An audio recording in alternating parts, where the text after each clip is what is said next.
धूप है फिर तेरी छाँव है अपनी हर सांस तुझ पे तू लुटा रग रग में तू जर्रे जर्रे में तू তুমি যদি বুনোল হও আমি হব বাঘা তেঁতুল। আহাদের পঞ্চম বউ যেন আসলেই বাঘা তেঁতুলের মতো। আহাদ আর তিশাকে জব্দ করার জন্যই মনে হয় আহাদের জীবনে আহাদের এই পঞ্চম বউ চৈতির আগমন হয়েছে। আহাদ আর তিশা যতই চুপ রয়েছে, চৈতিকে দিয়ে কোনো কথাই বলে না সোশ্যাল মিডিয়াতে, কিন্তু দেখা যায় চৈতি বিপরীতে প্রতিনিয়ত আহাদ আর তিশাকে নানাভাবে খোঁচা দিয়ে যাচ্ছে, সাথে কিন্তু অপমান করে যাচ্ছে।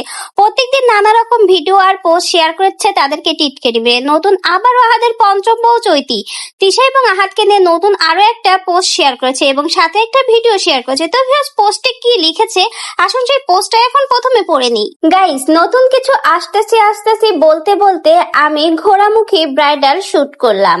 আমার যে ঘোড়ার মতো লাগতেছে এটাই আমি বুঝতেছি না। আহাদের বউ মানে আহাদের এই পঞ্চম বউ চৈতি প্রতিনিয়ত কিন্তু তিশাকে নানাভাবে অপমান করছে।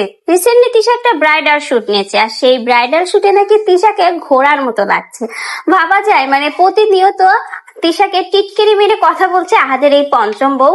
তো তিশার এই ব্রাইডাল শুট নিয়েই কিন্তু আহাদের পঞ্চম বউ এই ভিডিওটা এবং পোস্টটা শেয়ার করেছে এবং তিশাকে যে ঘোড়ার মতো দেখাচ্ছে ব্রাইডাল সাজে একদমই ভালো লাগছে না, সেটাই কিন্তু আহাদের এই পঞ্চম বউ তার এই পোস্টের মাধ্যমে ইঙ্গিত দিয়ে বুঝিয়ে দিল। এবং রিসেন্টলি কিন্তু তিশা তার বিভিন্ন ভিডিওর মাধ্যমেই বলে সামনে নতুন কোনো ধামাকা আসছে। তো ভিউয়ার্স, আসলে কি এই ব্রাইডাল শুটটাই ছিল তিশা সেই নতুন ধামাকা, না সামনে নতুন কিছু আসতে কিন্তু বোঝাই যাচ্ছে তিশা আর আহাদকে সহজে কিন্তু ছেড়ে দিবে না।